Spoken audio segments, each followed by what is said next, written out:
DS, what's up, brother? We are live on YouTube. What's good? What up? What up? I see you chatting over there with Vex, so talking some shit. Like, hey, good for Vex, bro. Shout out Vex. Shout out his new girl. I'm happy for him. Good for Vex, man. Good for Vex. Most surprising is that it's a girl, allegedly. So, there it is. Shout out Ben in the chat. Shout out Vex. We see y'all. We're out here getting that what mail. up, fellas? What up? And this is really what it's about, DS, because look, me and you, we got our girls, right? And it's like, of course we prioritize them. We love them. They're beautiful. They're sweethearts and all that kind of shit. But 10-7, it's kind of like the bros before hoes kind of thing. You know what I mean? Yeah. Absolutely, bro. I just Vex's message got me laughing. Dino and Dino got heat in the veins. Hey, Let's go, bro. We haven't used that in a minute. I haven't been 10-7. Hey, that's a banger, bro. Why don't you use that shit? We got to do it. I got to figure out how to do like a little starting thing in this. Hey, Diaz, go ahead. Just you introduce. Tehran Brown. What up, Tehran? Hey, what up, guys? What up? Thanks for coming through, man. Always appreciate you, fellas. Shout out Tehran. Yesterday, we were having a good conversation in MMA Now's chat, who's also in the chat today. We're having a good conversation. Hey, Tehran was off the shits last night, DS. I was like, Tehran, you drunk, my boy? He's like, bro, I'm like, he was off some other shit. Tehran was acting different. He's like, I'm off like 12 Budweisers. That's what he was breaking down. Never in all my days would I have guessed that Tehran drinks fucking Budweisers. Bud Heavy? Hey, Tehran, you let us know what kind of Buds you're still. I don't think it's the Dustin Poirier, the Bud Lights. I don't know. It's gonna be bad, fella. I drank a lot of beers last night. What's up, guys? What up, MMA Now? DS. So this couple announcements right before we get into some other stuff. Friday, you and I, the 10-7 MMA, Dino and Dino with heat in the veins. We're going live with a superstar, a legend, a pioneer of women's MMA, the multi-talented, beautiful Miss Jessica Penne. That's going to be a fucking banger. How do you feel about that? Oh, I'm super excited for that. I mean, she's a great, legend of the sport, if you will, right, for women's MMA and all that good stuff. But she's also just she seems like just a fun person, right? Like I'm excited to just talk shit with her. So and that's obviously for our state of the divisions. And tell the people that's for what weight class? Obviously for strawweight, right? So we're doing it before the Mackenzie Dern and Jillian Robertson fight, which, by the way, we'll get into that in a little bit. Shout out Jillian Robertson. I've been glazing for years. And you have getting her title shot. So I'm excited to talk about the state of the division with Jessica Penne. Obviously, she's a former fighter in that division, so that's dope. We're going to be getting a welterweight to do it next week, DS, for the title fight, which is on the same card, Islam and Ian Gary. Also, so if you guys see a pattern here, we're doing that. We're going to do this series for the rest of the year, with a UFC or former UFC fighter that was a participant or is a current participant in that weight class where the belt is being defended. So every time there's a title fight moving forward for the rest of the year, if everything goes smoothly, we'll be doing one of these state of the divisions. We're going through kind of like who are the prospects to watch out for, who do you think is going to be champ by the end of the year? Basically just giving you an all-around zoomed out view of each division as the title fights are coming up. Yeah, I love that shit. Besides that, DS, a couple other things. Spoke to Charles Johnson. Shout out Energy CJ. He's going to be fighting soon. Said he'd be down to do something before his fight, so we'll see if we could set something up with CJ. Same shit with Tresean Gore. So shout out Tresean Gore, two friends of the channel on that card coming up. And then, I don't even know if you know yet, but next week we are going to be interviewing a fucking sick-ass fighter who's also got a fight coming up at the end of this month, DS. Do you know who it is? I don't know. I don't think you told me. Chris Padilla, baby. We're going to be interviewing Chris Padilla. So that's about to be sick. He's a fun dude. Yeah, I'm talking to I don't know if it's his girlfriend, but I think it's his girlfriend. I seen the messages. She's his assistant. That's what he's like. So talk to my assistant. I'm like, all right, Chris. That's how it's going to be. But either way, that's going to be fun. We're going to be talking to Chris Padilla. Again, CJ, potentially Tresean Gore, Jessica Penne for sure this Friday. Saturday on the pre-show, MMA Money Making Mitch is going to be here. Shout out Money Making Mitch. He's always in the chat. So love to see him. And then Vex has been dying for Yanez. I'm going to hit Yanez up for Vex. Yeah, I bet Yanez would do it too. Again, Yo, should we get Smiling Sam for the state of the division? He said he would do it again for the big boys, 205 heavyweight. Yeah. Yeah, why not? I'm down. We'll hit up Sam Alvey. A couple people in the chat. I want to get to everybody. MMA now, that's for sure. I don't know if he's recovered. Talking about Tehran. Tehran says, "How do you?" We're gonna get into this in 1 minute. Tehran, give me a second. Bam Bam was unhinged, and I might be wrong. Chat today. I was unhinged. I was going in on Persian. I was fucking going in on. You're always going in on Persian, I feel like. Because he was talking some fucking nonsense, bro. He was just doing the typical Persian bullshit, and I might be wrong's chat, and I wasn't going for it. He was talking about Manel Kopp, and then I was like, of course you like Manel Kopp. And he's like, no, I like Pantoja. I'm like, then why do you want him to beat him? Always the contrarian. You know? And I was just like, it's interesting that something happened to him, and all of a sudden he grew a titty. I'm just saying, right? That shit happens. Either way, it's like a troll I had last night. Last night, your chat was fucking crazy. All right, DS, let's get into this fight that Tehran was asking about, because that's kind of a big fucking announcement, right? So here's what we've heard. Originally, it was supposed to be Arman Tsarukyan and Charles Oliveira, not for the BMF belt, which was already weird. Unfortunately, with the passing of... Because they didn't want Arman to have the BMF belt, let's be real. Right, of course. So with the passing of Alan Nascimento, R.I.P. by the way. R.I.P. bro. So fucked, bro. Absolute tragedy, dude. Like, goes to show you, man. Like, you cannot take your life for granted. Cannot take shit for granted, man. And I know it's cliche and all that stuff, but like, bro, literally went to bed. Probably had a good day of training, like, you know, or rest day, whatever, and like, just never woke up, man. That is just so fucking crazy, dude. And rest in peace to him. And I mean, just condolences to all his teammates, his family. That's just so crazy, man. Like, thoughts and prayers to those guys, man. I saw the funeral today on Instagram. It was devastating. Devastating, bro. 34 years old. I mean, not to put it on us or anything, but younger than both of us, bro. Like, Good Lord, man. What a fucking tragedy. I mean, these are all people at the end of the day, man. I think sometimes we forget the MMA community can be a little ruthless, but like, fuck, man. Just what a damn shame. Yep. So, you know, with that, it was supposed to be Charles Oliveira versus Arman Tsarukyan, not for the BMF belt for whatever reason. Charles pulled out because of his friend passing away, which makes sense. Take the time you need. And I'm glad, honestly, and not obviously for any of the fucked up stuff, but I didn't want to see that fight again this soon. You know, like I don't think I ever have to see that fight again, personally. So yeah, and you know, and in steps Mauricio Ruffy, right? Ever the fucking dependable guy the UFC can call on. It looks like to take this fight. I think it's a fucking dangerous fight for Arman Tsarukyan. I think it's a dangerous fight for Mauricio Ruffy. Just off the rip, what are your thoughts on that fight as a co-main? Where does it leave Arman? Where does it leave Mauricio Ruffy? Does the winner get a title shot? And just kind of like, what's up with the matchmaking? What do you think? I mean, I get it, right? Like, Arman is so highly regarded already, where if Ruffy loses that fight, I don't think he's going to get him, like, embarrassed. And if he does get, like, handily beaten, it's going to be because of the wrestling of Arman Tsarukyan, right? So I think Arman's going to win. I really do, you know, but Ruffy's always dangerous, man. It's kind of a no-lose situation for him. If he does win, holy fuck, like, he's into the stratosphere. He is absolutely, like, you know, just staring down the title fight at that point. If Arman wins, like, this is good enough of a fight for him to win to be next for the title as well. So to me, this feels like a title eliminator for Arman for sure, probably for Ruffy too at this point. I mean, we're close enough. I just want to just say real quick, I know I'm saying I didn't want to see the Charles versus Arman fight, and I know Charles almost had him twice, right? Some people think Charles won. It still didn't feel that close to me. It still didn't feel that close to me, if that makes any sense. Some people think Charles won, but regardless, I get it. And Arman Tsarukyan deserves the title shot anyways, right? So we'll see what happens. It's a dangerous fight. We'll obviously talk more about it as we get there. Shout out everybody that's in the chat right now. Obviously, Vex, Ben, I might be wrong, showing up. What's up, brother? Money, Mitch, MMA. DS, I told you, Mitch is going to be here Saturday for the pre-show. Mitch, how you feeling, my boy?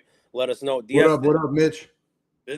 She's Violet, okay? What's up, Violet? Welcome. Yeah, welcome, Violet. Tehran says Charles about to go on a murdering spree since the death of his training partner. We will see a meaner Oliveira in his next fight. Sometimes that happens, you know? Okay, DS, either way, they announced that, and then they announced the main event of that card. in Los Angeles. It's going to be the rematch that we've all been waiting for, honestly. It's going to be Joshua Van defending the title against Alexandre Pantoja, the rightful guy to be fighting for the strap. Thoughts on this? I mean, obviously, it's the right fight, right? Oh, I mean, without a doubt. Without a doubt. Look, I'm going to pick Pantoja for that one. A little foreshadowing there, if you will. But, I mean, dude, it's a bad injury, right? Like, and like, you know, Pantoja's not the youngest guy at this point, and Joshua Van is fucking dangerous. Like, he's so compact. Like, he's man. Like, I love Josh Van, right? I think he's been unlikable lately, right? And you know that's because of the Pantoja situation. But and I get it. In his head, he's like, "Well, I beat this guy Pantoja." To him, it's like, "Oh, he's sour. He lost." But it's like, "Yeah, but you were out here fucking celebrating for this guy hurting himself." But I also get it. You're 22 years old. You're a fucking UFC champion. Of course, you're going to celebrate. So it's a weird situation. I like both of these guys. I think it's tough, man. It's close to a 50-50 for me. I just think that Pantoja overall is still the better fighter. We've seen Josh Van with some lapses ultimately. Like, aside from Pantoja getting injured, bro, he does not have lapses anywhere. Yeah. And real quick, Tehran saying he's picking Pantoja. Van is too cocky for my liking. It's kind of like that with me, right? You've been a huge Josh Van fan. You were on the Josh Van hype train pre-UFC. Came in. Yep. It was amazing to see the guy, you know, reach the heights that he's reached. And he seems to be getting better every fucking fight, DS. The thing that I didn't like, and I was talking to Fight Society about this, and he was kind of like, dude, are you serious? Like, who gives a fuck? I didn't like this attitude that Josh Van has now. He's like, I'm going to choke Pantoja's bitch ass out. It's like, why is he a bitch? Like, what did he do to you? And it's like, for some people, bitch is just like a throwaway word. You know what I mean? But it's like, in prison, it's not, right? Like, these tough ass guys, they take that shit very seriously.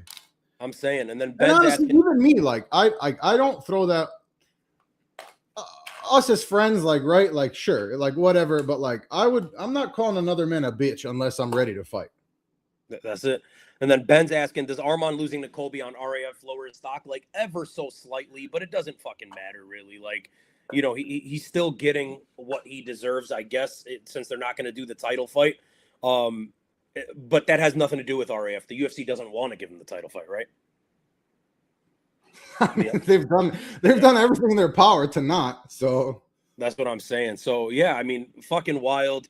Either way, I can't wait to cover all of that shit when we get closer to those cards. It was nice to finally have the September pay-per-view announced, because I feel like even though we had the White House card, right, in June, the Conor card didn't really feel like a pay-per-view type of card for me, even though it was Conor McGregor. Bro, we haven't had like a pay-per-view feeling card in a hot minute, I feel. That's what I'm saying. And the one before that was the White House. It was Hamzat and Strickland, which at this point feels like 7 months ago. You know what I mean? It feels forever ago, bro. And, you know, and again, a little bit of getting ahead of ourselves here, but it doesn't fucking help that this is the card that we're going to break down today either. Yeah. So doesn't help. And just, you know, thank you guys for being here, the ones that are, because anybody that's here right now, you're definitely not a casual. If you're maybe you just like listening to us yap, and if that's the case, even better. Thank you for that.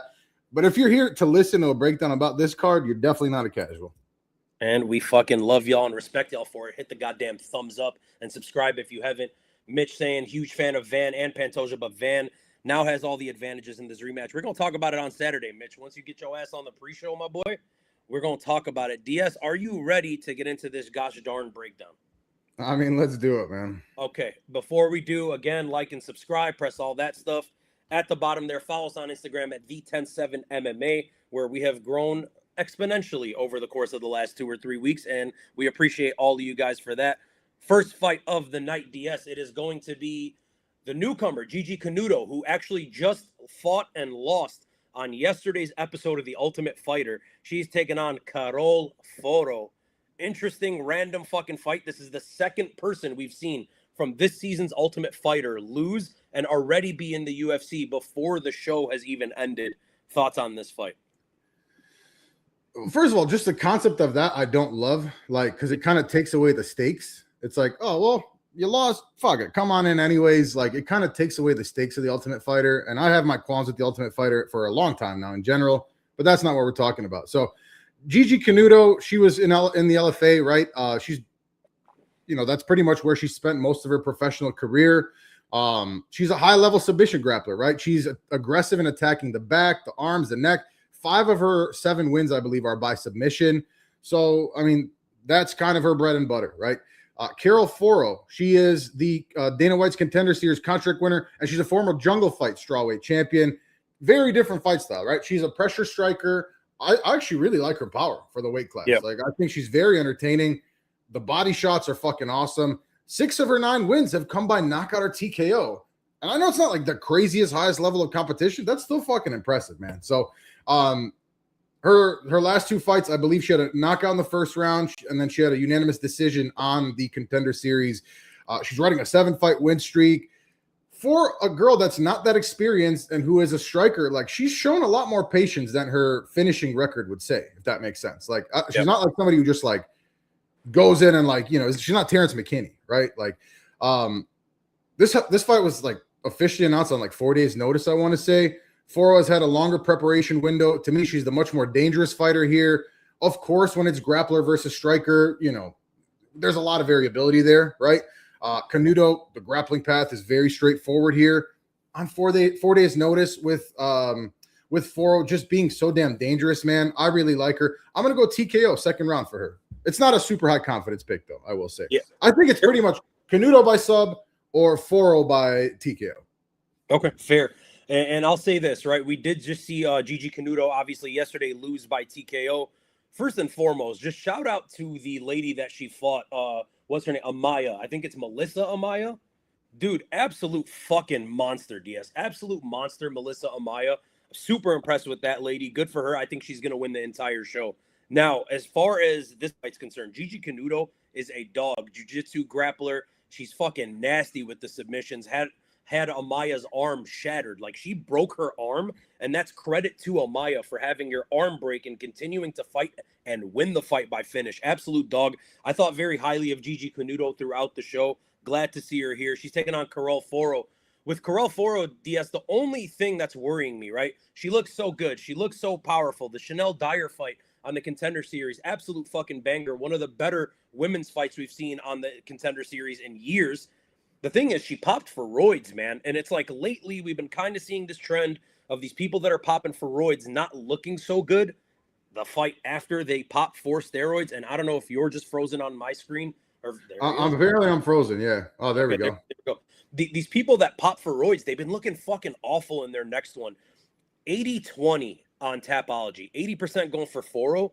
I'm going to go the other way, man. I know Gigi Canuto broke. She blew her wad in that first round and then got TKO'd, and that definitely seems like it could happen with Carol Foro. But I do think that Gigi Canuto is a very high-level fighter. I think she's a super high-level jiu-jitsu practitioner. And with Carol Foro, I wonder what she's going to look like off of the steroids, right? We see the effects it has on men, and I'm not putting, you know, like dirt on you or anything. You would know more so the effects of the steroids. You've studied that shit. How does that do with women? Like, how would that affect women? Does it affect them worse than men? I mean, well, like, there are the side effects are worse, right? Like, if she was on test, which, you know, a lot of women's bodybuilders and fitness models and shit like are on test, but I mean, yeah, they're even more sensitive to it, right? So, it wasn't that long ago that she was on it though, right? So yeah. that she popped. So it's not like she got like a year suspension like they do in the MLB and shit. And, you know, now like she's deflated. I think she got like, I think it was like 6 or 8 months that she got. Yeah, you're right. But like, yeah, and I get it. Like the power, maybe like part of that was that. I still don't think it'll be that drastic of a difference. But this is a high variability fight, man, right? It's grappler versus striker. Like and this is obvious, right? It's like whoever gets the fight into their domain is going to have the massive advantage here. Yeah, so we'll split on this one. I'm going to go Gigi Canuto for now. We'll talk more about it as the week goes on before we make our official pick on D107 MMA on Instagram. Where I could be swayed. I will say Gigi Canuto's fucking jacked too. Like, yeah, I'm not, you know, if you told me she's on roids too, those deltoids are fucking legitimate. Like, I would believe you if you told me she's juicing too. So yeah, and she looks good, man. I'm rooting for her. I might be wrong as asking she popped when, like, before her first, she was supposed to debut like 6 or 8 months ago, and I guess she popped then. They didn't take away the win for the Chanel Dyer fight, which is weird to me because did she pop after that or did she pop like pre going into her next fight? I don't know. We don't know the specifics, but it is what it is. Fight Nugget MMA, just done it, my brothers. Appreciate you. This fight had to drop immediately after I post my picks video. It be like that sometimes. I might be wrong, is going 4-0 by TKO Diaz, but don't be like overly confident in what I might be wrong with saying. I was watching his stream. He literally didn't know these ladies. And he was just like kind of going on the fly. So fuck you. Okay. All right. You know what I mean? Ben That's in the what's up, chat. I guess. Oh, there's a portrait stream. That's pretty cool. Wondered where those chats were coming from. Yeah, we go live on YouTube this way and fucking this way because we try to keep it classy over here. All the Brazilians have secret juice, DS. I mean, yeah, for sure. Ain't that the truth? Well, and so do the fucking Dagestanis if you really want to get into it. But there it is. Here comes Persian, fucking furious. Next fight of the night, DS. It is Manuel Souza, and he's taking on former LFA champion Richie Miranda. Give me your breakdown. Yeah, this is a fun fight, man. This might be my favorite fight on the prelims. Manuel Souza, one of the more exciting prospects at lightweight at this point. Explosive boxer, very legitimate one-shot knockout power. 9 career KO wins out of his 14 fights. He's got wins over Balajioki, Yusaku Kinoshita. He does his best work when he can pressure opponents and force them into pocket exchanges. So we just saw women's grappler versus striker matchup, to start the card, or basically, to start the card. This is pretty much the same here, right? So again, it could be a high variability fight here. If we're talking betting, I think the best bet here is that this fight does not go the distance. So Richie Miranda, former LFA lightweight champion. He's making his UFC debut after 3 successful title defenses. And the LFA, as far as like smaller promotions go, pretty fucking legit, right? Yeah, probably the best one of like the probably B level or whatever you want to call them. I would agree with you. I would agree with you. So excellent wrestler, which sometimes with these grapplers, that's not the case. So excellent wrestler, dangerous submission game, really good positional control. Last 2 wins by bulldog choke and by decision. He is riding a 7-fight win streak, and he's one of the better regional champions that the UFC has signed this year in recent memory. He's really fucking good, man. I think both these guys are really good. His path is obvious, right? Survive the early striking, make Souza work every second, implement the wrestling, and just get him into your domain. So Sousa's going to have a massive power advantage here. Miranda is probably the overall better mixed martial artist. So I think we will see some takedowns. I do, but every time he goes and shoots for a takedown, it comes with the risk of something huge from Souza.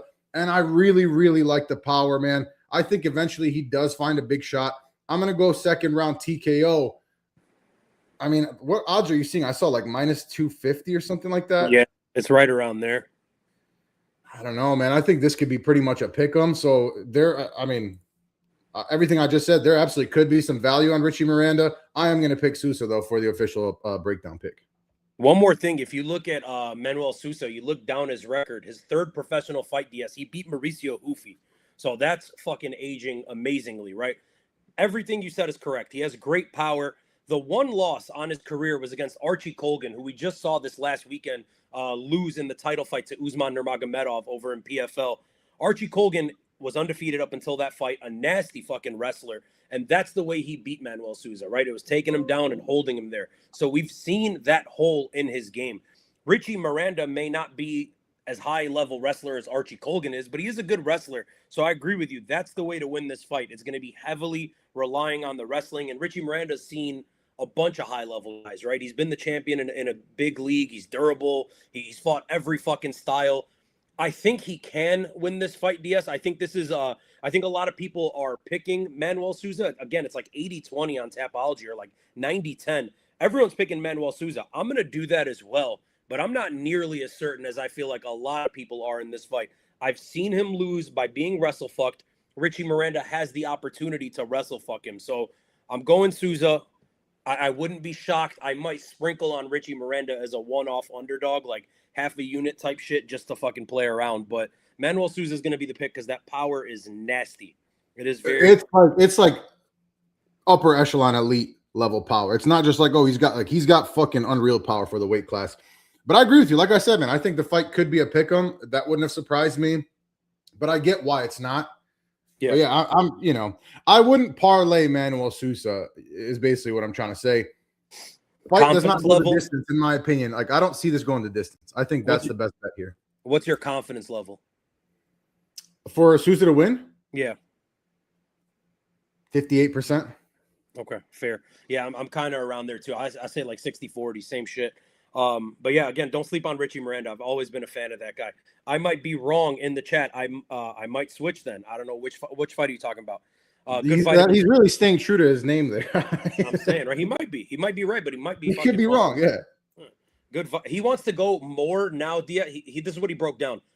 I might be wrong as the channel. He will now start officially going by Chunda. So why you keep calling him? And I might be wrong. I'd be calling him Chunda. I know. I call him Chunda once in a while when I remember. I try, bro. I try. Good vitamins up in the mountains. Manuel Sousa has that special power. These bitches love Sosa, and I feel that. Shout out Vex with the Chicago ball knowledge. Sosa makes this look. Shout out Chief Keef. Yeah, shout out Chief Keef. You think Chief Keef has ever once even like? You think he's ever like scrolled on YouTube and just like got us suggested? No, I doubt it. I don't think he watches like MMA like that. You don't think so? No. Sosa makes this look easier than people think. You don't think YNs watch MMA? Yeah, some of them do. But this isn't. Yeah. That's not for me to answer. That's not. You know what I mean? It's not my place. We'll ask Chris the next time he's on. Shout out Dana Black. Elijah in the chat. Sousa TKO. I think round 2 KO for Sousa also. Richie could get a strangle. It's possible. I mean, for sure could. If I'm Paul Hughes right now, is it big news or bad? I think it's big news, Paul Hughes. I'm begging for Archie Colgan. I thought it's bad news. I'm interested to see how that fight would play out if that ever went down. DS, you ready for the next one? Let's do it, King. Miles Johns, El Chapo. He has taken on Chiwiwi's senior, I guess, right? It's not his dad, but his older brother, Jesse Rosas, making his UFC debut. Talk to me, DS. Yeah, I'm having a hard time with this fight, man. I really am. Like, Miles Johns, obviously former LFA bantamweight champion, UFC fucking longtime veteran at this point. Always solid. I feel like I don't have the stats in front of me. I wish we had a producer to look this shit up. How many times have I picked against Miles Johns? And I feel like it's most of the time. So he ends up getting it done a lot of the time, but he's coming off 2 losses to Daniel Marcos, Gene Matsumoto. Obviously, no shame in those losses, right? Yeah. 3-fight losing streak doesn't really tell the whole story for me. He's been fighting quality competition. And he's never outclassed, right? So solid everywhere. He doesn't really put on exciting fights, but he's really good at slowing fights down and winning ugly. So like you said, Jesse Rosas, UFC debut, made a decent name for himself on the regional scene. He's actually the younger brother, I believe, of Raul Rosas, if I'm not mistaken. He's older. Are you sure? Like 92%. Okay, younger, but I'll take your word for it. Either way, he's a very different style of fighter than his brother is, right? He's got heavier hands, solid grappling, but I feel like he's the better striker. Would you agree with that? Yeah. Yeah. But significantly worse grappler. Significantly worse grappler, though one of his last 2 wins is by submission. So I don't think that's the problem, yes. He's a grappler. Yeah. He's just better striking than his brother, but he's nowhere near as good at the thing that he's supposed to be good at. Yeah, he doesn't have that fucking Tasmanian devil quality where he just goes in like a goddamn, bat out of hell. So the biggest question here, really, okay, there's a reason he's here, right? If he didn't have the Rosas name, would he be in the UFC? I would say probably not, right? The biggest question is, how does he handle this jump in competition against a very experienced UFC veteran? I don't think the UFC is really doing him any favors here with the matchup. Johns has the experience edge here, obviously, and in my opinion, the wrestling advantage if he chooses to use it. Rosas is dangerous early, and he's got more finishing ability, but it's a big step up, man. I think if John stays disciplined here and mixes in the takedowns, he can frustrate Rosas for 3 rounds. If he gets stuck into a brawl, man, I think Rosas is pretty live here. It's a very low confidence pick for me, but I'm going to go Miles Johns by decision. Yeah, I'm 100% going Miles Johns as well. I want to say I've seen every one of Jesse Rosas's fights. He's okay. He's okay. He's nothing special. I really don't even think he's UFC level, to be honest with you, DS. I don't think so either, man. But I don't know. I hate Miles Johns. I don't like how he fights, but I respect who he is. Right.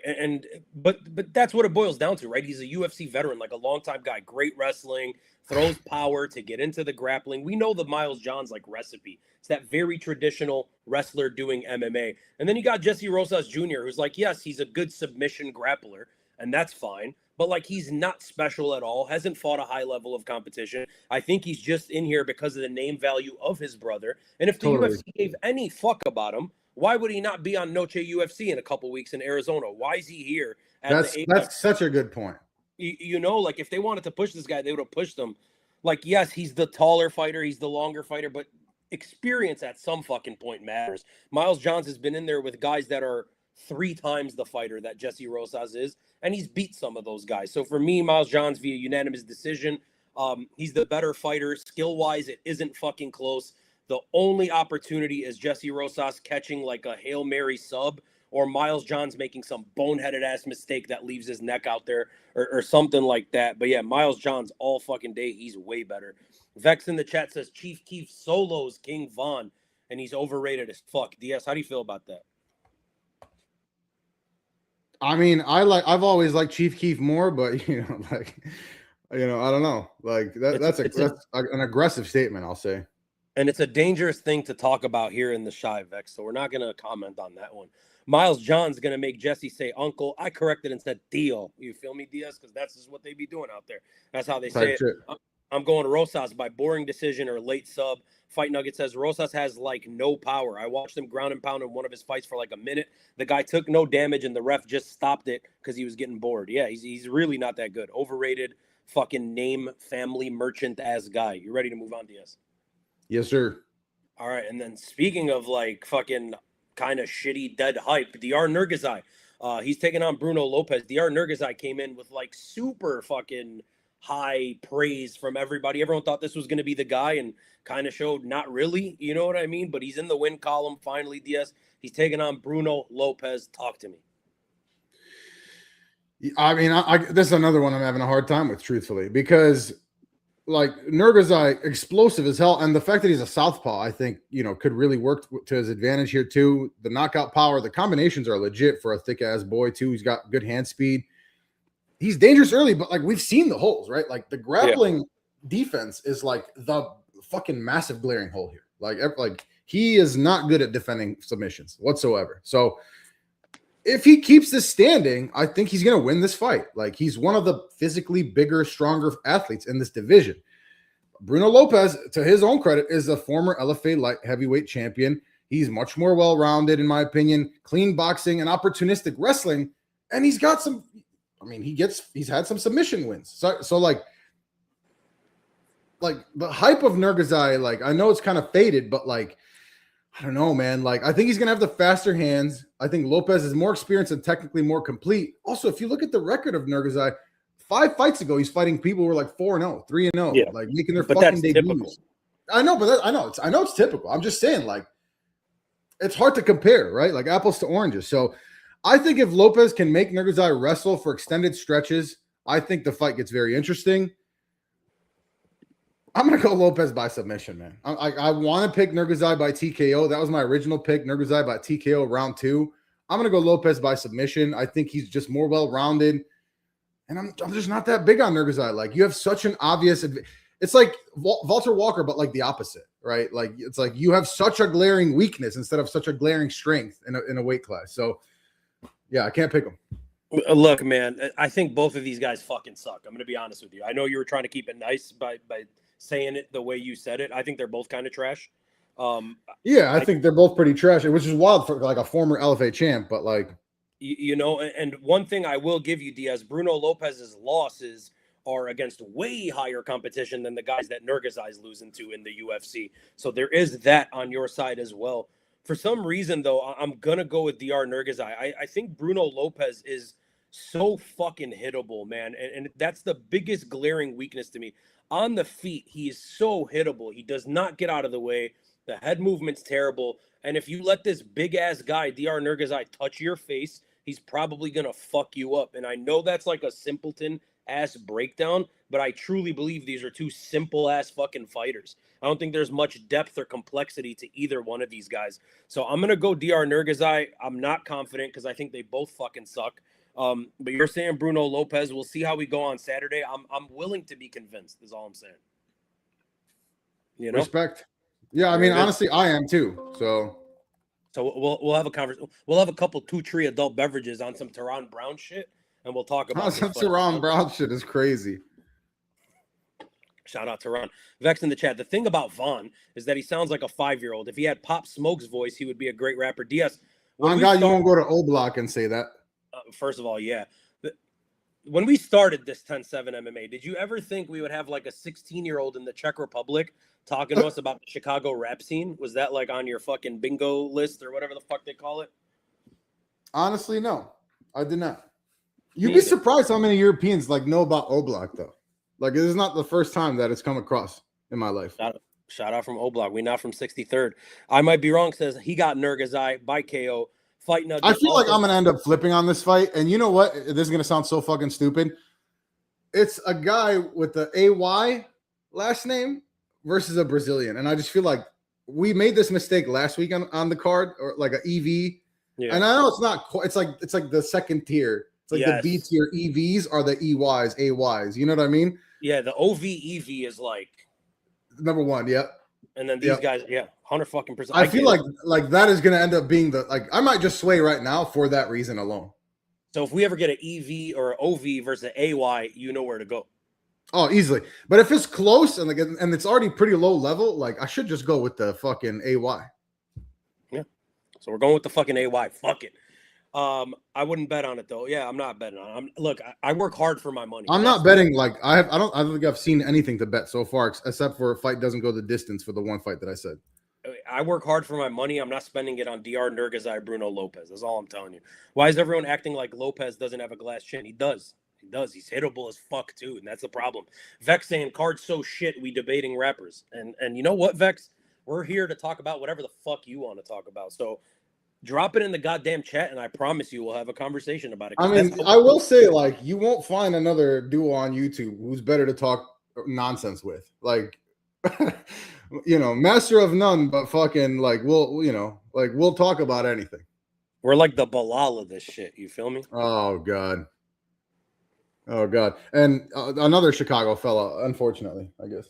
Shout out Chicago. Shout out Bilal, I guess. I was going to say Jose Mourinho. DS, we've got Jose Montaña, and he's taking on Louis Sutherland. We got another set of two whack-ass big boys. Talk to me. Yeah, and I mean, you said it, right? Like, that's like the story of this. First of all, Montaña fucking fought a guy making his debut 2 fights ago. It's like, it doesn't get more fucking questionable than that, right? He's a Brazilian heavyweight prospect. He's making his UFC debut. Why? Beats fucking me, brother. I have no fucking clue why he's here. This big motherfucker is a submission wrestler, right? So, like, he's athletic for a big-ass fucking dude, and he's a submission grappler, which you, looking at him, you would not think that. So, and sometimes in the heavyweight division, that's all the fuck it takes. Like, you're good on the ground, you'll get some wins, right? Last 2 wins by submission, always hunting for a finish, which I do respect at least. He's not afraid to, like, he's really high level BJJ. Like, he's not afraid to attack from awkward positions. The striking defense is fucking terrible. The striking defense is so bad. And, like, if Sutherland puts the pressure on him, I don't know what the fuck it's going to look like, right? Like, if he's forced to fight off his back, it's going to look really bad. Sutherland, 11-5 record, UFC newcomer himself. He's got a wrestling heavy style, but, like, do you want to wrestle against this fucking BJJ ass guy? I mean, him and Tai Tuivasa was just like 2 hogs rolling around in fucking shit. Pigs and shit, literally. So he's spent most of his career on the European regional scene. He's got great traps. Like, he's just like one of these guys. The cardio's terrible. The cardio's fucking terrible, but he's somewhat durable and he sticks to the game plan, right? Like, heavy pressure, so to speak, wrestling heavy style. If he gets on top early, I think that's his best, like, way to win. But, like, this guy's really fucking dangerous, man. I want to pick Montaña. Like, I have nothing to go off of other than, like, I've seen him pull off some really good submissions, and I don't think Louis Sutherland is that good, but I don't think Montaña is that good either. I just think, like, if you like compare all their fucking skills and ratings, I think, like, the submission, like, level of Montaña is the highest level between any category between the two of them, if that makes any sense to you. Yeah. So I'm going to take him by sub. Again, it's another very low confidence pick, though. I'm taking him as well, DS. I'm taking him by ground and pound. Round 1 TKO to ground and pound. But same type of situation, right? He doesn't have the best takedowns, which, by the way, imagine being a jiu-jitsu guy. And, like, we talk about this all the time. Like, jiu-jitsu practitioners that suck at their takedowns, like, fucking work on it. But this motherfucker is massive and, like, pretty jacked for a big-ass dude. Like, how the fuck are you bad at wrestling? Like, that should have been figured out already. Louis Sutherland fights like he looks. Yes, he's a little more well-rounded. He does have some wrestling himself. He's got amazing cardio for a guy that looks like that. But, like, you know, he's just fine. He's just fine. They're both kind of shitty. This guy Montaña is a little less shitty, in my opinion. I don't know what the fuck to make of this. This is like a CFFC heavyweight type of fight. Like a CFFC fucking #1 contender for the heavyweight title fight. And we're getting it on a UFC card. So this is shit. I'm going with Montaña. It is what it is. Fight Nugget MMA says just pick not Louis Sutherland, which is basically what we did. So we're listening to Fight Nugget. Great fucking insight, my boy. Right? I hate this fight, but you know what, guys, like this, like, because it's so fucking ass, it gets back into like it could still be fucking fun though, you know? Right. It's like a 360 kind of fucking deal. Yeah. Vex in the chat. Bam Bam. I don't know if you remember, but our first encounter was in the Bromo debate stream once, and that's when I knew I need to watch y'all's content. This motherfucker talking about your meat cute, bro. My what now? Your guys' meat cute. Yeah, look, I'm gonna tell you this, Diaz. Vex talking about me out debating everyone. Of course I'm out debating everyone. These motherfuckers don't know what they're talking about, Vex. 90% of the people on the internet are fucking morons. Especially in the MMA space, like no disrespect. MMA space is like 97. The 3% are right here. These motherfuckers in the chat. It's us and them, Diaz. It's us and them. Look, I mean, I'm not saying we're perfect or we're always right, but like, bro, we've been watching longer than 90% of these people, 95% of these people. We actually take the time to do our fucking research, like, and the results speak for themselves, right? Like, we don't even position ourselves as like a betting podcast or whatever, like, but like, if you followed us, like, you know, we know our shit. Like, you went perfect 2 cards ago. You know, we like, I've had perfect cards. Like, we know what the fuck we're talking about, right? Like, it's just something, and we're honest with you. If I don't fucking know, bro, I don't fucking know, right? Like, This is a heavyweight fight, low level, high variability. I'm not gonna tell you, like, I could tell you, like, on some bullshit clickbait, this guy's gonna fucking, like, I don't know, bro. Like, I feel like Sutherland is just more ass, and there is like a clear skill gap of like the grappling of, and like, okay, Sutherland gets him down, he's probably getting subbed. It's a possibility, you know. Crazy fucking fight. I might be wrong in the chat. Can we talk about? Look, he's talking about the Colchi problem in North Dublin. I don't know what Colchis are. I don't know what that is. I will tell you, there's a coochie problem here in America. It's an epidemic. We're not getting none. It's a fucking drought out here, and I hope that's not the same for you guys. I might be wrong. UFC. I'm not caught up on like the politics of like North Dublin or like regional fucking Irish politics. I'm sorry. Yeah, are you Rangers or Hearts? Let me know. I might be wrong. Who do you support? UFC actually have been trying to get Montaña since last year. Sutherland TKO. Louis Sutherland is built like an ice cream cone, and we as a community appreciate it because this is some quality content. We fucking appreciate you, Vex. The glazing is crazy, bro. Smart. Look at this, bro. Where do you get this kind of fucking love and support in the MMA space, Diaz? I don't know, but I'll tell you what we're moving on to, and that's, goddamn it, my girl, Juliana Miller. You're absolute girl, bro. I know you had this fight circled for a while now. Hey, I fucking hated Juliana Miller. Hated her. I know. I love this story though. Just the worst. And then I met her, had a fucking drink with Paul Felder and her, and she was the nicest fucking lady I met in like 2025. So shout out Juliana Miller. She's taking on Ravinia Oliveira. What do you make of this fucking fight, Diaz? I'm sure your girlfriend will love that. Well, I didn't meet my girl in 2025, so.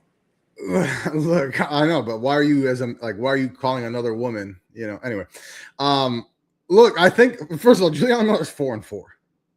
Okay, and that's not good, is it? It's not great. And Ravinia Oliveira is 7-4-1. So to put this fucking fight like halfway up the card is just bonkers to me. Look, I think they found like the one fight that Juliana Miller could win. Okay.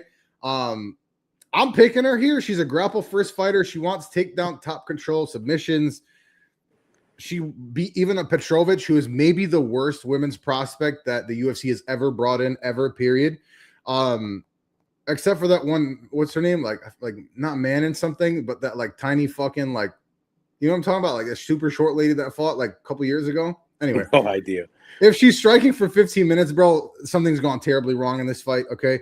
Ravinia Oliveira, UFC newcomer, Brazilian regional scene, aggressive power puncher. Like, she throws with bad intentions, but she leaves a lot of openings. Her wrestling is ass. So Her best chance is to catch Juliana Miller before she gets any wrestling going, which is very fucking impossible. Like, guys, this is a theme on this card. A lot of low-level fights, okay? Anything could happen. Like, this is not a good betting card. Like, keep your hard-earned money on this one. We'll fucking reconvene next week. Yeah, right. So, anyway, Miller has a very clear path to victory. Close the distance, use the clinch, rack up the control time. I think it's going to be a boring-ass fight. Oliveira is definitely more dangerous on the feet, but she's reckless and she gives up the grappling opportunities, even though she's Brazilian. I don't like the price with Miller. She's been very inconsistent. She's fucking 4-4. What are we talking about? Okay. Stylistically, it's a favorable matchup for her. If Oliveira keeps it standing, definitely upset potential. And especially, what do you, what odds are you seeing on this? Minus 300. Whoa. For a 4-4 fighter, that should never be the case, bro. I'm taking Miller by decision. There's upset potential, obviously, and when the odds are that crazy, like I'll sprinkle. I'm a sprinkle on Ravina Oliveira, but yeah. Anyway, I'm gonna put it to you this way, DS. In the year of our Lord 2026, we're in the second half of it. Juliana Miller 3-1 against anybody. That is so crazy, bro. That's just like blasphemy, my boy. Like, what the fuck are we doing? What are we talking about? Juliana Miller, of course, an Ultimate Fighter winner. I think my sister would have like a decent chance against her. Look, we're talking about these girls that are on the Ultimate Fighter now. Melissa Amaya, a training partner of Juliana Miller. She's 7 times the fighter. 7 times the fucking fighter. Without a doubt. That Juliana Miller. And Fight Nugget kind of sums it up right here. That's literally how she fights. That's so well said. Like, that is literally how she fights. It is. She's sloppy. And she's a minus 300 favorite. Hello. Yeah, look, for those of y'all picking Juliana Miller, I don't know what the fuck you're doing. Ravina Oliveira by decision. Yes, she gets taken down easily. I'm hoping she's got to avoid it because, like, what are we? I'm not hoping. I'm hoping, I guess, for Juliana Miller to win, which is crazy. But yeah, I'm picking Ravina Oliveira. I think this is fucking nuts. If not just the value, she's way better on the fucking feet. So we'll see. Culchies DS are country folk, okay, that buy too many fucking jeans. And so then they're rednecks. Those are just rednecks. And then in all caps, like, this means he wants you to fucking understand what's happening here. There is actually a Thank you for bringing down all caps to me. I got you, my boy. Because of these fuckers. Now, thoughts on that? Because here we can get jeans basically willy-nilly. They're available everywhere. I don't know. I've never I feel like I've now that I hear that, I've taken for granted my ability to just go buy jeans. I go order jeans right now while we're doing this podcast. I'm saying, and you guys wouldn't even notice that he's doing it. We got fucking Old Navy's full of them, my boy. We got Levi's. Like, we're the home of Levi's. What are we talking about? You know what I mean? Shout out Lee Jeans, all those fucking companies. Juliana Miller does strike like her fucking hands are attached to marionette strings. And I don't know what the fuck this means, but it looks Chinese, but I know it's Irish. Okay? Because they be talking some funky shit too, DS. Okay? I don't know if you can copy paste that, see the translation, but either way, we're moving on to the next fight of the night. And here we go. Finally, we get a matchup of big boys that is a little more interesting because they're a little less shit than the previous matchups we've had. And it is Titty Boy himself, Steven Asplund, and he's taking on Guilherme Pat. DS, talk to me. Look, fucking Steven Asplund, he is like, you know, when you have a devil and an angel on your shoulder. Let's hear this. Asplund is like, he's like the good version of what's his name, bro? Who do we Josh fucking Hokett? hate? Josh Hokett. Yeah. You know what I mean? He's like the good guy version of Josh Hokett, right? I fucking hate Josh Hokett, as you know. But yeah, look, I like this fight, man. I like this fight. Steven Asplund, obviously, 7-2, Dana White's Contender Series, one of the more entertaining heavyweights on the roster. Like a guy who's good on the mic, but he's not a dumb piece of shit, right? So aggressive pressure fighter, throws everything with bad intentions. He looks like a sack of mango pulp. Like he looks like he's literally like you know, it's not good. Like that's an insane analogy. I'm just saying, like, insane. It's not a good build, okay? And that has nothing to do with this, really, right? Like we know heavily muscled fellas, muscle gets tired, right? So anyway, he doesn't waste a lot of time looking for finishes, right? And he's willing to eat one to land one, which I respect, especially at heavyweight. If this becomes a firefight, I think he's exactly where he wants to be. He's exactly where he wants to be.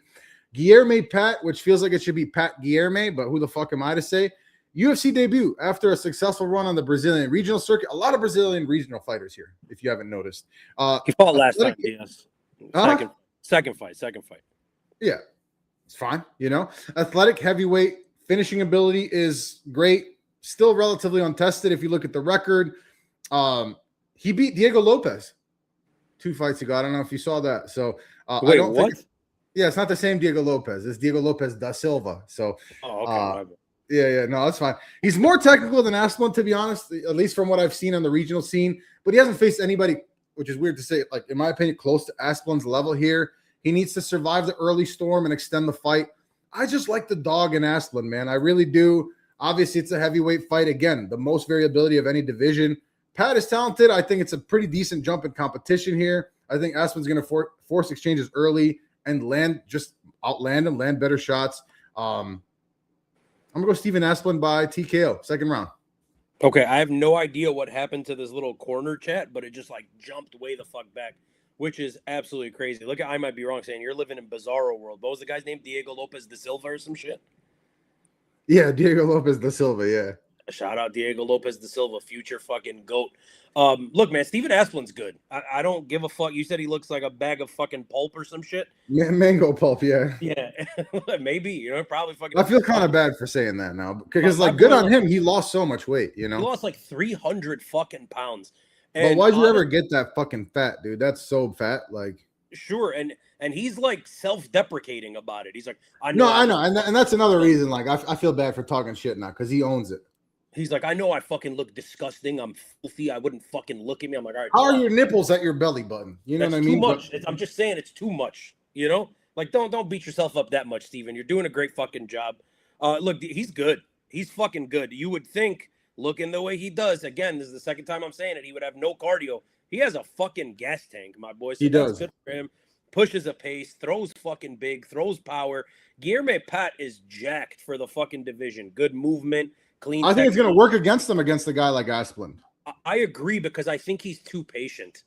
I think he doesn't get going. He's a little hesitant at times. Steven Asplund doesn't give a fuck. He is going forward. I'm going Steven Asplund by KO. I think he's going to walk Guilherme Pat down. I think Guilherme Pat's eventually going to crumble to the volume. I've picked against Guilherme Pat, I think, in both of his fights against Alan Fry, and he won. And then I picked against him against Thomas Peterson, and he lost. I'm just not a big fucking fan. So it is what it is. Going to the chat. Correction from Vex DS. We hate Josh Hogan, okay? I mean, thank God. And I get a lot of hate for this. It's like, bro, you're just like, fuck. I get it. He's selling himself, and he's doing something that more fighters should be fucking doing, bro. Like, but the way that he's doing it, to me, is just cringe. Boom. Fight nugget. Steve cheating the system with them Kevlar titties, my boy. Okay? DS living in bizarro world. Steven Asplund by KO. The fact that Asplund is the A side of this card, Jesus, yeah, that's wild. But Fight nugget, you're taking Pat Guilherme Pat. Me or him? That's wild to me. Like, I know the odds aren't that crazy. This to me is like one of the locks of the card, and it's a tough card as far as betting. Yes, who's taking Guilherme Pat? What? Who's taking Guilherme Pat? Who's taking? You just said you're taking Guilherme Pat? Fight nugget. Oh, is that what he said? I'll choose Brazilian bodybuilding over man titties. Okay, yeah, but I think he's just saying for himself. Oh, like just like that's what he prefers in a man?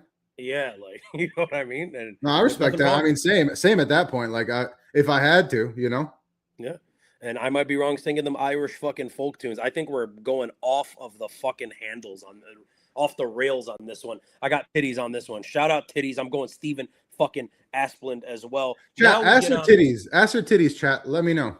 That's a fucking important question. Ask her titties in the chat. Please drop it in there. Let us know. And this just feels like a crime, this next fight. This doesn't feel fun. It doesn't feel good, man. It doesn't feel fun. It doesn't feel good. It doesn't feel like it should be sanctioned legally.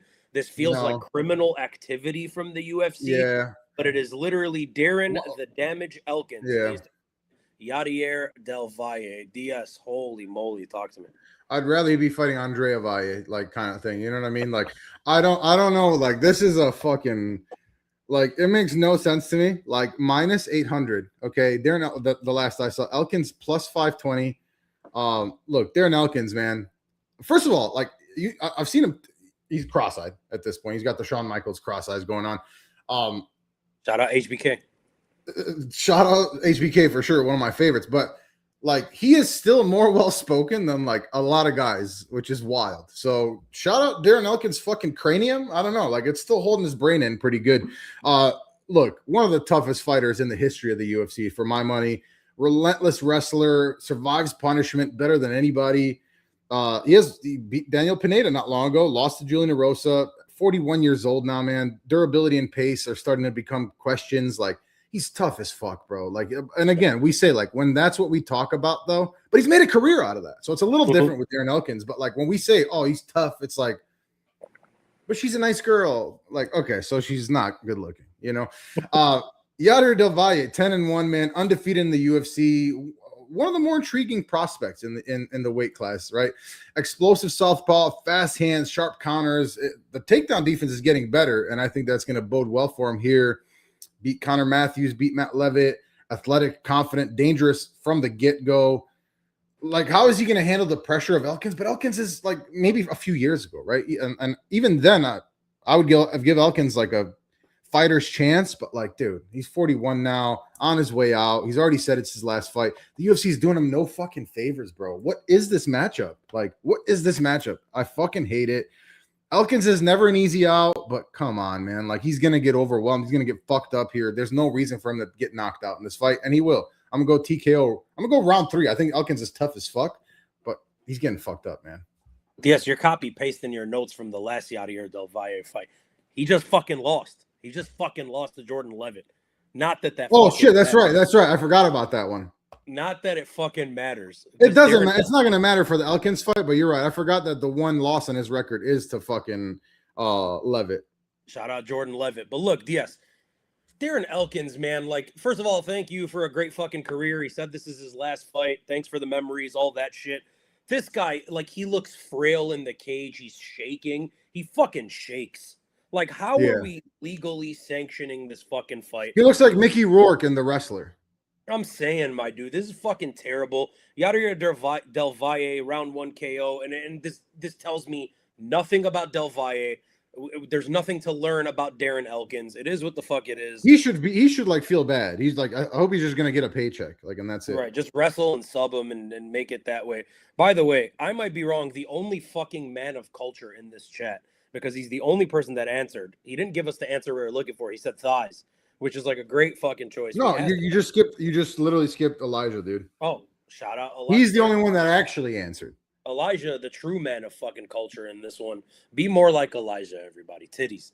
All right. And then Simpsons Grim. Welcome to the chat. I don't think I've seen that name before. That's why you're the GOAT. I might be wrong. Shout out Chunda in the goddamn chat. If you watch Sinners, you wouldn't be encouraging these Irish you wouldn't be encouraging Dude, Irish I fucking loved Sinners, bro. Sinners is so good.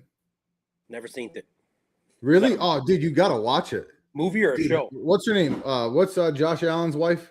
Haley Bieber. No, goddamn it. Oh, okay.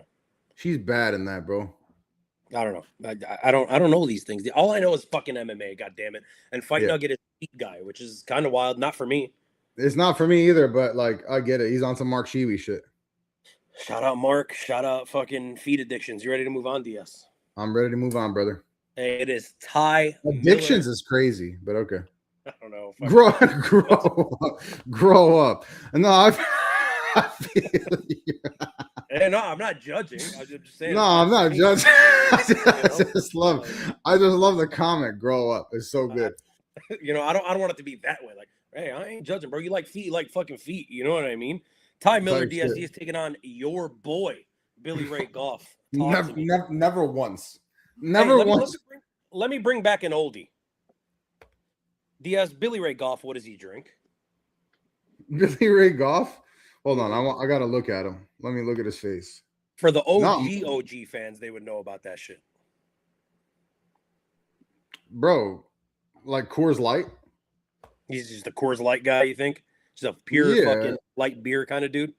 Yeah, bro. Yeah. You know, like he'll put him away, but like, okay. You know? That's fair. Breakdown. Anyway, look, Miller, sizable favorite here, undefeated prospect. It's a decent test, right? It is a step up in competition.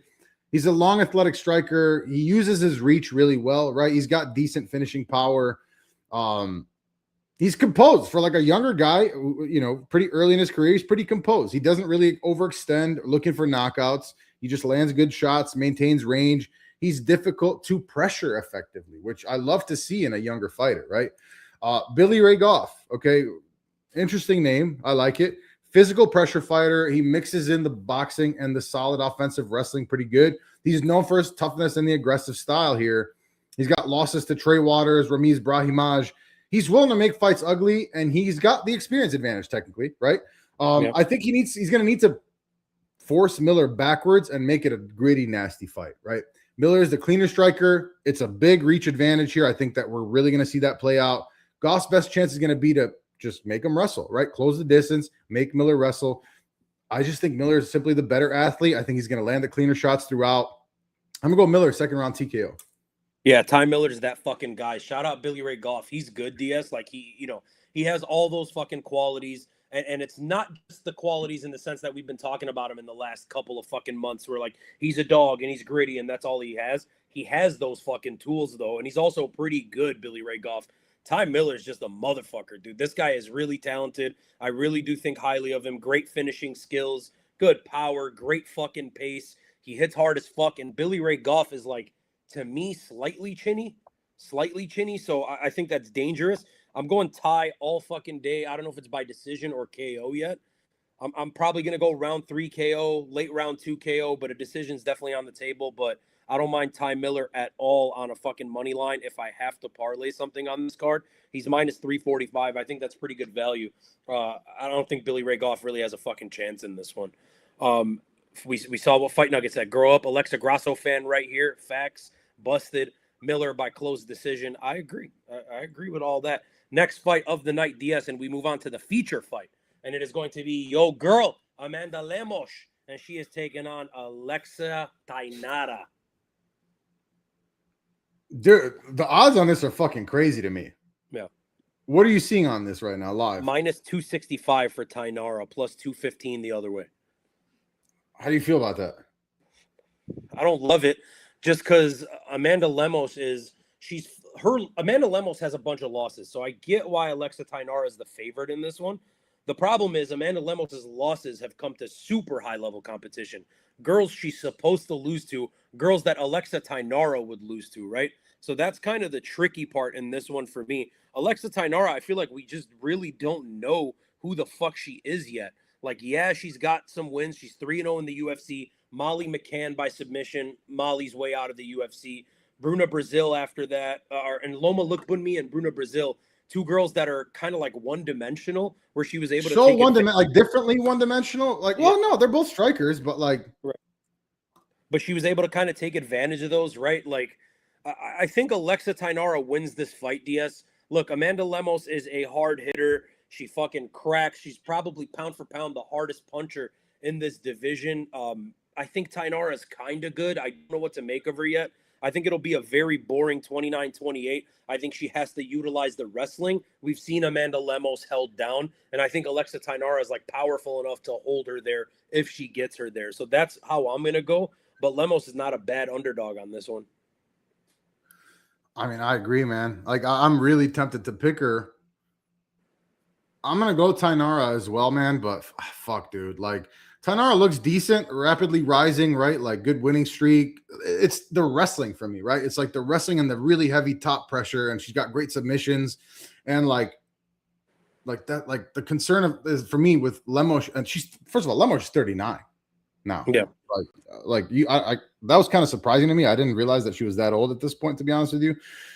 The cardio is a concern, and then like especially wrestling fucking takes it out of you, man. And like her defensive wrestling isn't great, even though she's got decent submissions herself. But like 15-minute fight, the defensive wrestling, like if she can keep it standing, bro, she's gonna win this fight. Like I like a sprinkle on Lemos here, I really do. Yeah, and like she's fought, bro, like title challenge. She's fought way better fucking people. Like, I just think it's not a good stylistic matchup for her. And maybe the UFC knows exactly what they're doing here, right? Like, this is the perfect matchup to boost somebody like Alexa Tainara here. 14-1, easily the biggest name she's faced here. Lemos definitely the more dangerous striker, but it's a clear path to victory for Tainara. Takedowns and control time, and I think that's what we're going to see. I also am going to go her by decision. It's like a passing of the torch matchup for me, especially like 30 versus 39 years old, I believe is the difference here. I don't love it, man. I don't love it. I like a sprinkle on Lemos. So look at this. Amanda Lemos, 6 losses in her career, but let's look since 2020. She has 5 of them, DS. Jessica Andrade via arm triangle got choked out. Wei Lee for the title fight laid on her the entire time. She beat Mackenzie Dern, which is beating a grappler. That's interesting. Lost to Verna Janjanova, got subbed there. Lost to Tatiana Suarez, lost to Jillian Robertson. So she's getting mauled by the grapplers besides Mackenzie Dern that one fucking fight. Which is wild. Yeah, and like I don't think Alexis Tainara is the level of grappler those girls are. But again, she's heavy, man. And we'll see how it fucking plays out. I'm like 60% confident in Tainara. Again, I don't love this card from a betting perspective. I do just want to say this, and this isn't like glazing ourselves. Over the course of the last fucking 3 weeks, DS, we've been on fire, right? So we went 12-2. I'm sorry, we went 10-2, 12-0, and then last week we were 10-4. So we're like 32-6 over the course of the last 3 weeks. We've been on fire. I'll be honest and completely transparent. I'm not confident on this card. Like, I alluded to earlier, bro. There is a lot of fucking close fights on this card and a lot of low level fights. And right, and those are usually like the trickier ones, right? Well, obviously the trickier ones, definitely more fucking degrees of variability, but also like I could see this ending up being a fun card. Like, first of all, the fucking co-main event, which we're getting to next, is Billy Quarantillo versus Diego Ferreira. Like, what the fuck are we doing, man? The main event is Gamrot versus Salkilld. Fine. That should be like a co-main event on a decent fight night card. But anyway, we're going to get to that. It is what it is. My whole point with that is like, we'll fucking tell you guys where we're confident, where we're not confident. We've been on absolute fucking fire going on a month right now, like absolutely crushing it. I would venture to say that we've been the hottest in all of MMA YouTube with our picks over the course of these last 3 weeks. I mean, look at the Creator Challenge. Right, so we fucking crushed it in there. But this card, I'm not very confident in. I don't want to spend money on this card. I don't want to gamble too much on this fucking card. Just be careful because there's a ton of variability, as this guy was saying. Going to the chat, Vex says, yo, by the way, guys, since we were talking about rappers before, I made a couple songs too. So if y'all want to have a laugh, shoot me a DM. Vex, send it to us. We'll use it as an intro song for the next Quick Pigs. Hey, 107MMA@gmail.com. Not the 107MMA. 107MMA@gmail.com. I'll fucking listen to it. Low key, the Tainara post-fight celebration will be the highlight of this card. She's gonna be throwing ass in a circle, DS, and really that's all we can ask for. Amen, brother. Look, when we go to Vegas, we're kind of used to seeing ass being thrown in a circle. So, because I be throwing it. That's it. Shout out DS. He be throwing ass in a circle. Fight Nugget MMA versus Bruno Brazil. Alexa Tainara did a Looney Tunes ass dive to get in on some ground and pound, and Bruno caught her with a knee to the face, and no one on the desk talked about it, right? Because they're pushing her. They like this. Like, I think she's fucking cringy. I don't like her antics. I also think that, and I also don't think she's that good. Right, and I'm not some like call us unks, do whatever the fuck you want. I'm not that like let's not have fun kind of guy. I just don't think it's done in a cool way with her. I think anybody that has watched this to any degree knows that that's not who we are. Like, right. I don't think you need to preface it with that. I just think it's fucking corny, but fuck her. But the UFC wants to push her. They want that, right? They want the Josh Hokett. They want this lady that's out there throwing ass and fucking talking shit and dancing her way to the octagon. The style and the age are factors too for Lemos. I'm picking Tainara here, right? At some point, time fucking catches up to all of us. And you mentioned the co-main event, DS. And look, I think it's a good fight. I think it's a good fight. I think it would have been a great co-main event 5 years ago. But it's your boy Billy Q versus my boy Diego Ferreira. I love these two guys. I ain't gonna. I do too. And Billy Q is not my boy anymore for sure because he's not who I thought he was. The Bears are who we thought they were. R.I.P. Denny Green. R.I.P. Denny Green. I actually I helped his daughter find an apartment a couple years ago, which is cool. Or like 8 years ago. But I think you pretty much said it, man. The records speak for themselves. 19-7, 18-7. Both these guys are fun, man, right? Like Diego Ferreira, high-level BJJ, underrated power on the feet, right? Excellent instincts. I love seeing good instincts, and he's got them, okay? Former Legacy FC lightweight champion. I know it's been a hot minute, but He's lost a pretty high level competition recently, right? Dawson, Rebetsky. Only high level competition. Fair. He's 41 years old, though. He's 41 fucking years old at this point, but he's still goddamn dangerous everywhere, man. And he's fought way better competition. If he gets to top position, he is like one of the few lightweights that can finish anybody, even at 41. Okay. Billy Q, man, like he's not who I thought he was, but he's still a goddamn fun fighter. Fan favorite, known for the insane pace, the willingness to brawl, pressure boxer, endless cardio, thrives in the chaotic fights here. We've seen him lose to, again, also high-level competition. Gene Silva, Yusuf Zalal. He's moving up to lightweight, right? I think he spent most of his UFC career at featherweight. Yep. So this is pretty interesting here. I don't think he's a small guy, though, so I'm not terribly worried about that. He's very durable, but he's very fucking hittable, man. And Diego Ferreira does have good power. Like I said, even though he's more of a submission guy, I think it'll be a fun fight. Even at this stage of their careers, I think we're going to see Billy Q pressure nonstop.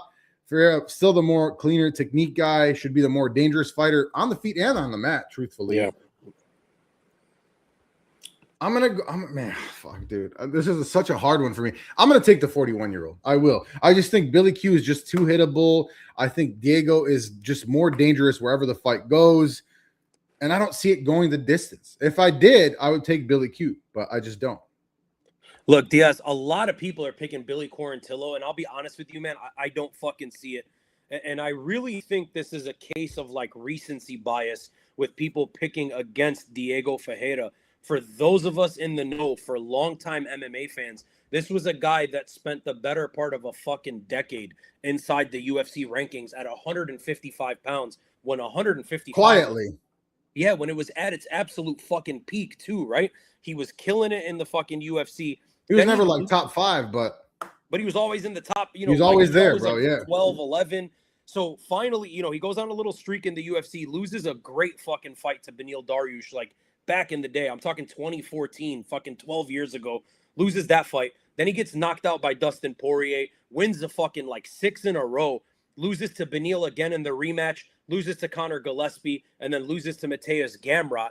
Wins a couple fights, beats Mateusz Rebecki, beats Michael Johnson, loses to Grant Dawson. Like, these are high-level fucking guys, man. And I think people seeing him get knocked out recently was like oh, shit, he's done. He's 41 years old. The chin is gone. But I don't think people understand how dangerous Diego Ferreira is. The jiu-jitsu is, like, world fucking class. It is really, really high-level jiu-jitsu. He's dangerous as fuck on the ground. He's also pretty dangerous on the feet. This whole time in the UFC, his striking has been steadily progressing. It is a lot better than when he first got here. And I would say it's actually good striking at this point, right? You're not staying in the UFC for 14 years if you have shitty striking. I think Diego Ferreira is a dog. I think Billy Quarantillo is pretty good, but that's all he is a dog to me, right?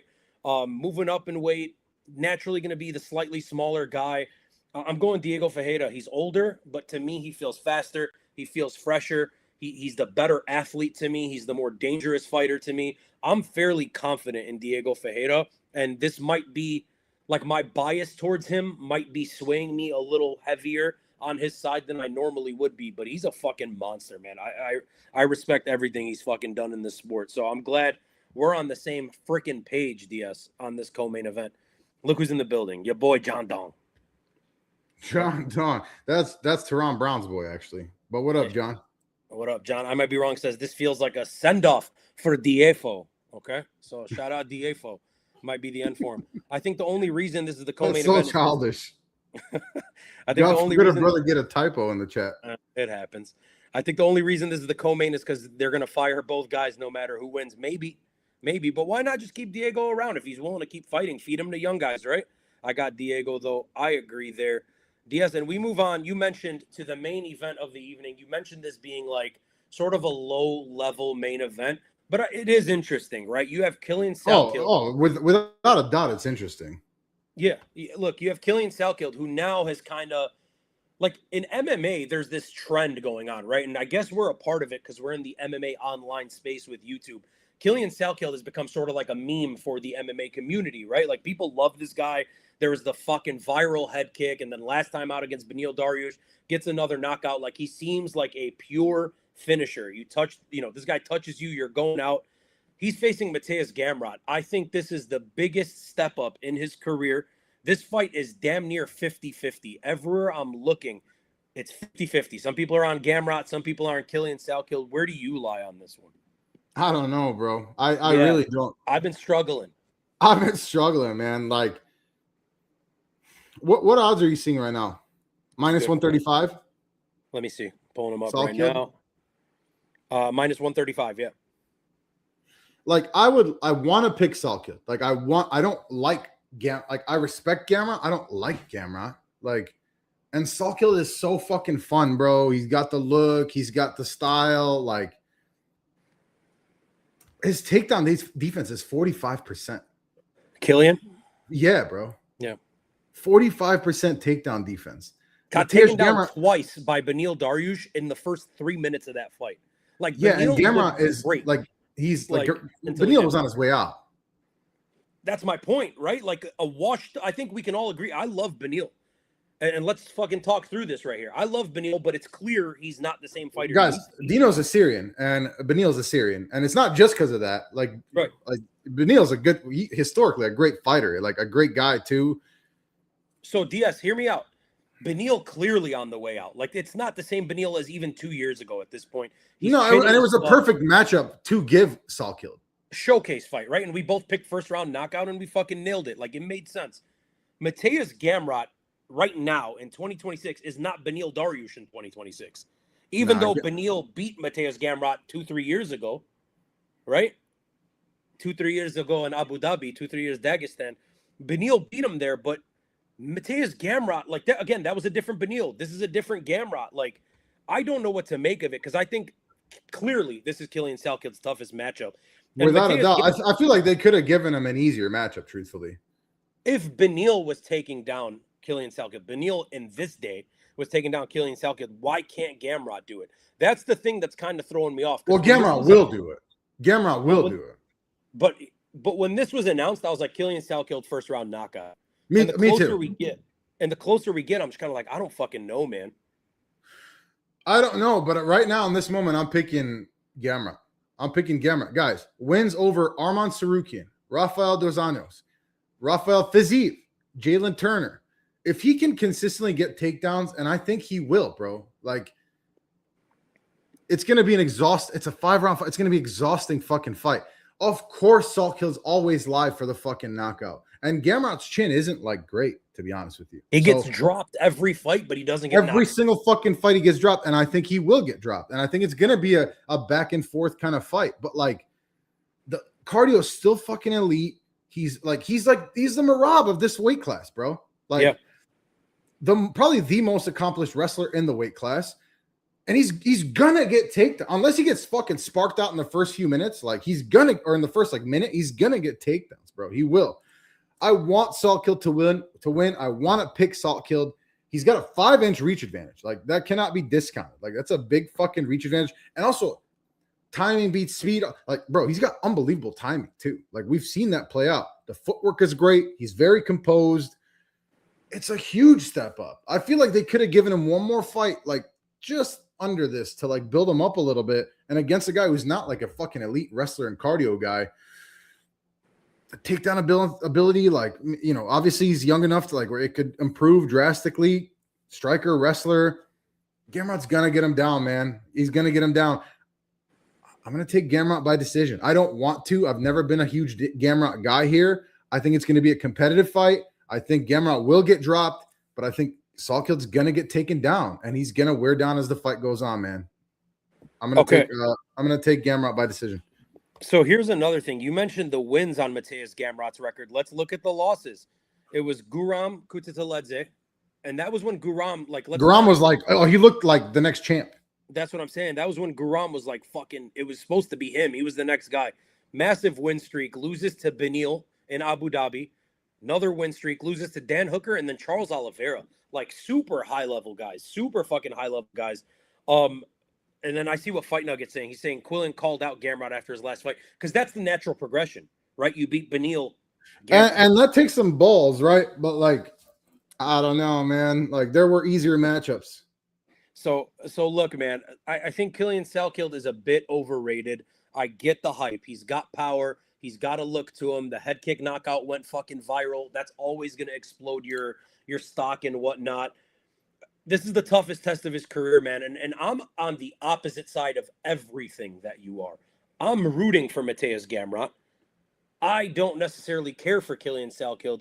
I'm picking Killian Salkilld for the reasons that I do think Mateusz Gamrot is Oh, chinny. damn. We're completely opposite. We're literally the opposite We're sides. rooting for the other guy, but we're both picking the other guy. Right. So I think Mateusz Gamrot, and I see people saying it in the chat, got dropped by Benny, gets dropped in every fucking fight. Doesn't ever get knocked out, but he's always dropped, right?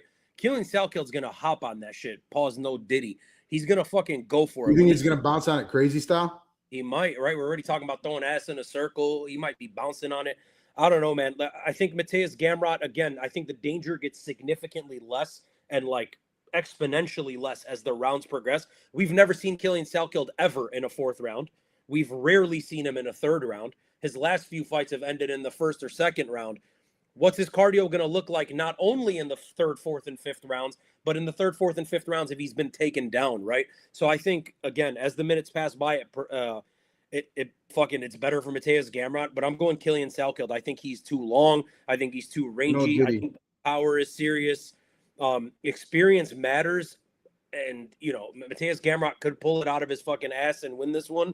He just looked okay against Charles, man. Like, I don't know. It's a tough fight for me to pick. I'm going Killian Salkilld by knockout because that's just the way I originally thought. Check back, guys. I might be fucking changing my picks on this one. So before I started convincing myself, DS, you know what I mean? Because the holes are there on both sides.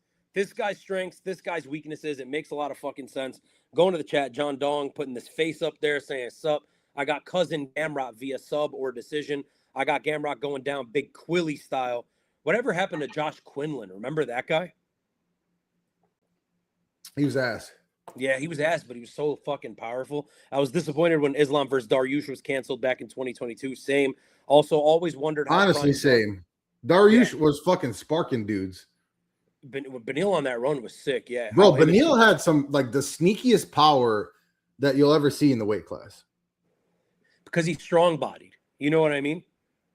Just like a super strong-bodied grappler. Like that's where the power came from. Benny dropped him. Quillen called out Gamrot. Just pick him, bro. Diaz did for right now. No, but Benny dropped Salkilld too. Benny did drop Salkilld, man, and he fucking took him down. And that was the ghost of Benny. And that's kind of the shit that's like, fuck, man, do I pick Gamrot? Because at this point, if Gamrot and Benny fought this fucking weekend, slam Gamrot all fucking day. Even though we both picked Benny to win that first fucking time, right? It's a completely different Beneil Dariush at this point. Gamrot has not shown me anything to say he's done. I think he is still at the peak of his fucking game. Vex says, I think Salkilld is just a modern day Sage Northcutt. That's a good comparison. I didn't know that you're old enough to remember Sage Northcutt, but I respect it, Vex. How do you feel about that one, Diaz? Salkild's better than fucking Sage Northcutt, dude. Remember, hey, you've seen the Quillian Salkilld memes, like the inventor of sex? No, I haven't. I when I think inventor of sex, I think about the fat Filipino dude from Spider-Man. So they dropped those memes, and it's like the inventor of sex just dropped sex too, and it's like him, like with the porn stash and the mullet. It's fucking wild. He's like, I'd prefer people stop doing that shit. I might be wrong going Salkilld by KO. So yeah, that's this shitty fucking card, which thankfully we got through it. So next weekend we finally get a pay-per-view. DS, we're gonna be doing the pre-show. We're going to miss that card. We're going to be watching it on the fucking iPhone here because we're going to be at a wedding next Saturday. We're going to be at a wedding together, yeah. So maybe we'll go live at the wedding a little bit. What do you think about that? On the gram. We could do it on the gram. Yeah. So follow us on Instagram. That's what I'm saying. Follow us on Instagram. We're going to be at a wedding next Saturday. You're going to see us. Where we now have 3,000 followers on Instagram. Hey, look at that. I hope we can get to fucking 3,000 on YouTube, motherfuckers. Hit the subscribe button. But yeah, DS. So again, just to put our schedule out there so everyone knows, Friday daytime live with Jessica Penne. Shout out Jessica Penne. She's a fucking. Wait, it's gonna be a live? Should we do a live or a video? I feel like it's better to do a video, but whatever you want. I think live would be cooler. Let's talk about it. Oh, so that the chat could chime in. Chat, Right. let us know if you're available to chime in, because I don't want to go live and then with this lady and there's fucking 4 of you on there. I'll turn on like all 6 TVs in my house just to make it seem like we got people. Okay. Fucking Jessica Penne on Friday, Saturday pre-show live. Money making Mitch gonna be here making his debut on the channel. Also the first collab he's ever done. Next week, fucking quick picks, Wednesday breakdown, Chris Taco Padilla interview. Type shit. I've gotten word from Charles Johnson and Trayshawn Gore that they are down. So we'll see. We have to like schedule that with them, but we got a lot of fun. Should we just interview me for heavyweight? Smart. You want to? Like you just act like you've been there, done that type shit? Yeah. For 205, hey, for 205, let's hit up Keith Jardine. See what he's up to these days. You down? I'm down. You know, just a random. I'm down to do a legend one, because like, what's Keith Jardine got going on these days, bro? I don't know. I'm gonna try to find him on Instagram and see what's going on. And then this guy, I might be wrong, is just out here throwing fucking voodoo curses at us. I don't know what. Yeah, hey, I might be wrong. My guy, I'm gonna need you to relax until you do a hog reveal. That's what I'm saying, Chunda. Bro, Chacho, my first card was 306. I just did my research on the history of the UFC. Shout out Vex. Vex, I've finger Vex right now, bro. Smart. What'd you? Yo. Not only is he a boy, he's underage. Yes, my goodness. Oh no. Okay, never mind. Vex, hit me up when you 18. Imagine. This is the shit I'm talking about. I might be wrong. You're gonna make the furniture float with that shit, right, my boy? Look, what is it? Can you read this, Diaz? Foglaimid. Gamrot Kunas Goodlud. Type shit, and that's what I'm saying. Vex is always fucking available. I don't know. I don't know what's going on, Diaz. Vex, why is your girl not Vex? Next time, I'm gonna need you to get your girl in the chat. Shout out Miss Vex. Yeah, we need to meet her. We need Miss Vex is crazy. I love that. What do you want us to call her? And Vex, send us the raps. We want to hear your raps. 107MMA@gmail.com. Wait, are you rapping or are you producing beats? I think he's rapping. What language are you rapping in? That's what I want to know. That's the shit. Like, you think he's doing Czech rap? Of course. I don't know, but he was talking about fucking King Von earlier. He's talking about Chief Keef and Soulja You think he's Boy. on some trap shit? Maybe. You know what I mean? Do you think Vex got bars? Yeah. I think so. Call me DDS. What does that mean, Vex? I don't know, and I don't know that I want to know. That's what I'm saying. That's like a foreign joke. We don't do those over here. You know what I mean? So anyway, I'm an immigrant. And that's good for you, DS. And shout out immigrants. Yeah, shout out immigrants. You saw the meme I sent you, right? About the immigrants? Yes. That was a good one. Anything else you guys want to fucking talk about? Anyone in the chat? DS? Look, I think the fights that were announced are bangers. I got Pantoja early right now. I don't know what the fuck to make of Arman versus Ruffy. Part of me wants to say Arman, but I could see him getting. I'm pretty confident, Arman. Like, I'm pretty confident. He's short. You know? And Ruffy is long-bodied as fuck and throws power. Yeah. Right, so that's it. That's the thing. It's not like I'm not like digging hella deeper than that. Not the Czech Suicide Boys. Right, bet. I'm gonna DM one of my songs to you on Discord. I'm only rapping in Czech for fun. All right, Vex, do that, but then I want you to do an English song for us. I want you to do Dino and Dino got heat in a vent. You feel me? Damn. Hell yeah. So next week we're gonna see you guys at Saturday pre-show, suited and booted, probably. Definitely going live on Instagram during the wedding. Shout out Drew. Congratulations to him and his wife, Anna. That's going to be a fucking banger. Actually, Drew's the one that made the Dino and Dino got heat in. That's the guy that made that. That's whose wedding we're going to be at next Saturday. So. Drew was like our old fucking producer. He was like our old. He was our producer and he was our first fan, basically. Shout out fucking Drew, bro. Vex saying he's going to remake that shit. Make it in Czech. I want to hear what it sounds like in Czech. But yeah, that's going to be fun, DS. That's all I got. Next week, Taco Padilla. This Friday, Jessica Penne, fucking legend. State of the divisions, quick picks, Wednesday live, Saturday live. I'm fucking having a blast this week, Diaz. You ready to get the fuck out of here? Sunday, Jork and our peanuts on Patreon. And barely anyone answered ass or titties. It was Elijah Pizarro, and that's it, really. You guys, DM us on Instagram. Let us know ass or titties at the107MMA. Thank you. Anything else, Diaz? Nope. Love y'all. Appreciate y'all. Thank you so much for watching. Love you Thumbs guys. up on the way out. Subscribe. All that. Bye now.